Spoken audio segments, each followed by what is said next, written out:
गरीब धना भगत की धुन लगी, बीज दिया जिंदा ने।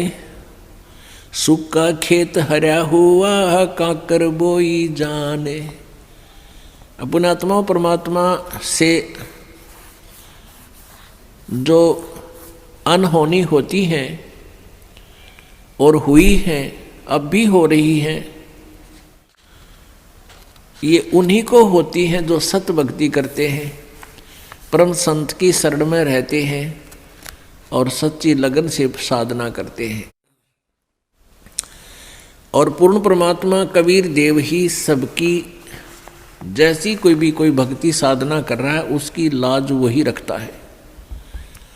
गीता जी अध्याय नंबर 15 के श्लोक नंबर 16-17 में बताया है कि क्षर पुरुष और अक्षर पुरुष ये दो प्रकार के प्रभु हैं, ये नाशवान हैं दोनों के दोनों, और इनके अक्षेत्र में, इनके राज लोक में जितने भी प्राणी हैं वो भी नाशवान हैं, जीव आत्मा सबकी अमर है। फिर 17वें श्लोक में बताया है 15वें अध्याय के गीता जी में कि उत्तम पुरुष तु अन्य परमात्मा इति उदाहरते, यह लोक तरम आविश्य विभर्ति अवय ईश्वर है। वो श्रेष्ठ परमात्मा वास्तव में भगवान जो है वो तो इन दोनों से और है, सरपुरुष और अक्षर पुरुष है, और वही तीनों लोकों में प्रवेश करके सबका धारण पोषण करता है, यानी उसी से सब कुछ होता है, वही सब कुछ है। जैसे पौधे को, पेड़ को जड़ से, मूल से आहार प्राप्त होता है, उसमें जो भी फिर आगे विकास हो रहा है वो आहार से ही हो रहा है। भाई इतना ही समझना काफ़ी है बुद्धिमान के लिए। तो कबीर परमेश्वर से ही सबको पावर शक्ति, जैसी कोई साधना किसी प्रकार की कर रहा है, उस परमेश्वर से ही उसका वो शक्ति मिल रही है और वो उससे उसी प्रकार की प्रोग्रेस उसकी हो रही है। तो धन्ना भक्त ये किसान था, जाट जाति में था, राजस्थान के अंदर। ये बहुत ही श्रद्धालु भक्त था, परमात्मा में इतनी आस्था थी, दया, बहुत दया थी, धार्मिकता उनके अंदर बहुत ज़्यादा थी। उसकी धर्मपत्नी बहुत ही नास्तिक टाइप थी, वो भगत जी को काफ़ी बाधा पैदा करती थी भक्ति मार्ग में। फिर भी भक्त अपनी श्रद्धा और स्वभाव से कभी विचलित नहीं होता था, क्योंकि राजस्थान के अंदर बहुत पहले की बातें हैं, 400 वर्ष पहले, तो वर्षा हो जाती थी तो अन्न होता था, ज्वार बाजरे बोआ करते थे, अन्यथा बहुत ही भूखमरी होती थी, गरीबी बहुत थी, निर्धनता बहुत थी। एक बार वर्षा हुई और धन्ना भगत की बीज बोने के लिए, ज्वार बोने के लिए चल पड़ा। रास्ते में 4 संत भगत आ गए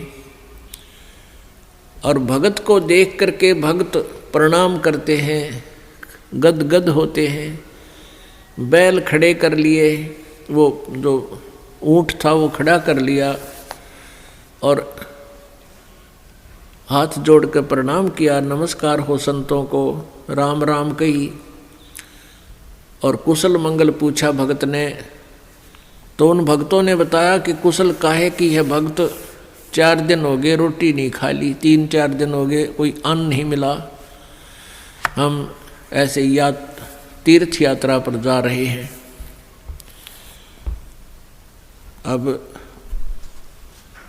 धन्ना भगत जी ने सोचा 4 दिन हो गए रोटी नहीं खाई, ये मरेंगे, निढाल हो रहे हैं बिल्कुल। कहा ले ये ज्वार खा लो। ज्वार थी, बीज बोन गया था, वह ज्वार रखती, भूखे मरे थे, मार गए गले, फटाफट खा गए सारी ने। अब भगत ने सोचा ज्वार तो खा ली भगतों ने और बीज ना बोया तो पड़ोसी लोग जाके घर में बताएंगे, पड़ोसी किसान, कि आपके खेत में बीज क्यों नहीं बीजा तुमने, और फिर मेरी पत्नी है वो मेरा सिर खावेगी, लड़ाई करेगी। उसने कंकर उठा ली, कहीं से ही कंकर इकट्ठी कर ली खेतों से और वो डाल ली थैले में और जैसे और किसान बीज बीजे थे ऐसे डाला सारे का और उसके ऊपर का हल चला के आ गया। अब कुछ दिनों के बाद क्या हुआ कि अन्य पड़ोसियों के तो ज्वार उगगी और भगत जी के खेत में ये मतीरे तुम्बे, ये मतीरे से मोटे मोटे हुआ कर ये तुम्बे उग गए, जो सीताफल जितने बड़े बड़े हुआ कर तुम्बे। अब एक पड़ोसन ने जाके उसकी पत्नी से कहा, धन्ना भगत की पत्नी से, उससे पूछा कि तुमने ज्वार नहीं बीजी थी क्या? धन्ना भगत की पत्नी ने कहा, क्या मतलब? कि आपके खेत में तो वो तुम्बे मतीरे अपने आप उग गए हैं, वो तो आप उग गया करें, वहाँ बोने नहीं पड़ते राजस्थान के एक क्षेत्र में। कहने लगे आपने कुछ बीजे नहीं रखा, उसमें तो नरा कुबाड़ जाम गया, वो तुम्बे पैदा हो गए, नरे इतने पड़े हैं बिना गिनती के, इसे मोटे मोटे। अब उसने सोचा कि भगत मार गया डंडी दिखे। धन्ना भगत की पत्नी ने सोचा भगत जी कर गया गड़बड़ और इसने बीज भी कितने दान में दिया होगा। अब उसने सोची एक बार खेत देख कर आऊँ, पाछे मगज मारूंगी इसके लिए। अब वो खेत में अपने पति से कहने लगी कि खेत में जाके आऊँ, मैं ज्वार देख कर आऊँ। भगत जी बोलिया है को नहीं। भगत जी को तो पता था वहाँ क्या मिलेगा, अपना चुप बैठा। और वो भगत धन्ना भगत जी अपने मित्रों के साथ उसी से में बातें करता था, भक्ति की चर्चा जब हुआ कि तक खेत खात में चली जाया करती। वह खेत में गई, उधर से अपने भक्तों के भगत आगे उड़े बैठे बैठे भगवान की चर्चा कर रहे हैं, आंखों में आंसू आ रहे हैं। और वह भगतनी आव है कति लाल पीली हुई है, जान गया भगत आ गई या तो भाई करड़ाई। अब देखी जाएगी, जो होगा ही होना तो है ही। और वह कहकर एक मतीरा तोड़ जाई तुम्बा इतना बारा मोटा, सिर पर धरी नो, अब इसके सिर में मारूंगी। आकर ने बोली भगत जी खेत में बीज ज्वार बोकाया था। भगत जी नो कर ली नाड़ तले ने,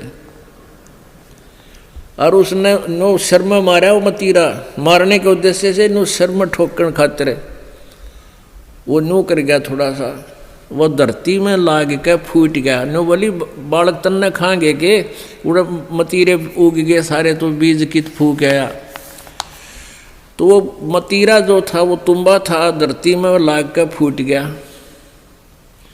फूट गया तो उसमें एक दड़ी यानी 5 किलो लगभग ज्वार निकली। ज्वार अब एक बार तो अब भगत जी की तरफ देखा, वो नौकरें पड़ा था, एक तरफ देखा ज्वार का ना अक्तुम्बे में तो ज्वार निकल आई। और वो न्यू बार बार देखा है, भगत जी ने भी देखा कि मैं शांत होगी के चक्कर है, उन्हें देखा तो तुम्बे में तो ज्वार निकल रही है। तो भगत ने 100 शुक्र मनाए, परमात्मा करड़ाई टाल दी, या ज्वार ने रोए थी या धड़ी ज्वार आपने दे दी। इतने में फिर अब उसके मन में न्यू आई कि कदे और भी तुम भी ज्वार पाओगी। फिर तो ले कर चद्दर और ले कर मोगरा डंडा बाज ली, वहाँ बिछा ली चद्दर और मतीरा धरा, डंडा मारा, न उठा के फेंक दे, परल दे ही ज्वार निकला। ढेर लग गया उस ज्वार का। और औरा कहते हुआ इतनी खड़ी थी सुक्की, और वर्षा हुई नहीं, उनकी खत्म होगी गांव वालों की। और भगत के उस खेत में तुम्बे में तो ज्वार निकला, दुनिया देखना हुए। युवा भगतनी एक गठड़ी और ठा के चाल पड़े।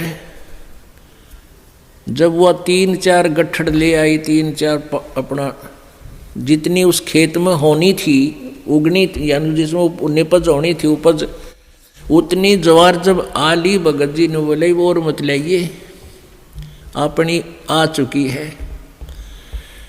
और इसको बांट दे सारे गांव में, सबके बालक भूखे हैं। ने बोली क्यों, मैं सारी ले आऊँगी। वह ले आई ठाठा गए, फिर जो भी गिठड़ी लाए वहाँ तक ताबा बोझ मरती, वहाँ खोल ला उसके वो बूमड़ा हो जाए, उसके फूल वो बन जाए छिलका, ज्वार ना रहे।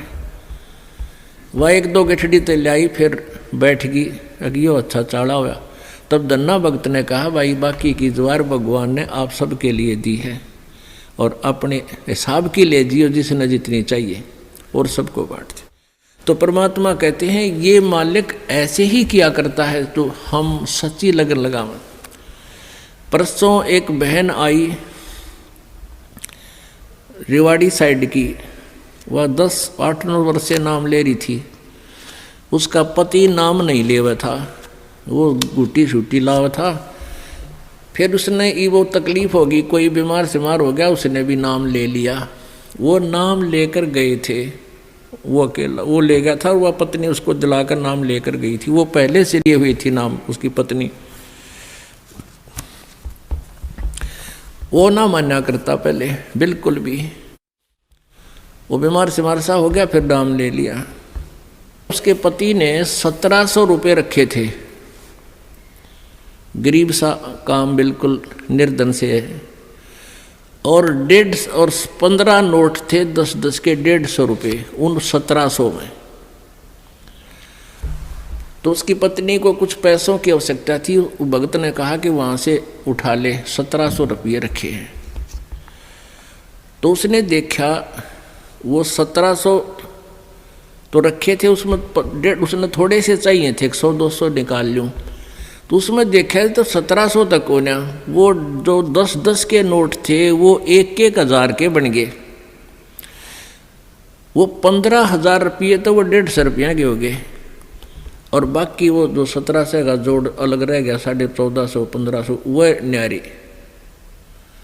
तो वह कहने लगी भगत ने, अकाइयत ने के दिखाऊं, क्या देख के कर दिया परमात्मा ने, हमारे गुरुदेव ने, कबीर परमेश्वर ने के कर दिया कि ये तो घने रुपये हो गए, 15,000 हो गए, ये तू 150 बताओ था तो 1500 है बोला।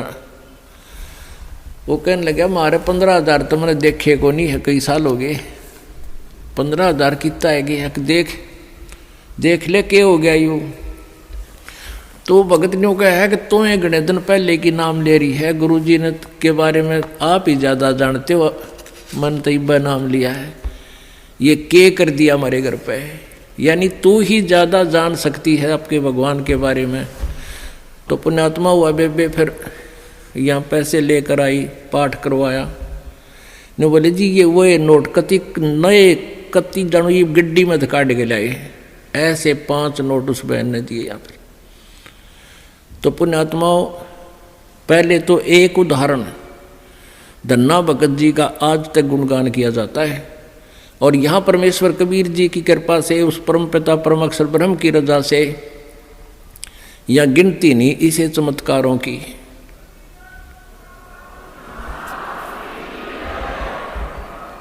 सत साहिब। तो पुण्यात्माओं ये वो परम शक्ति है और आपकी वो परम भक्ति है जिससे ये इसे काम तक आप होया करें।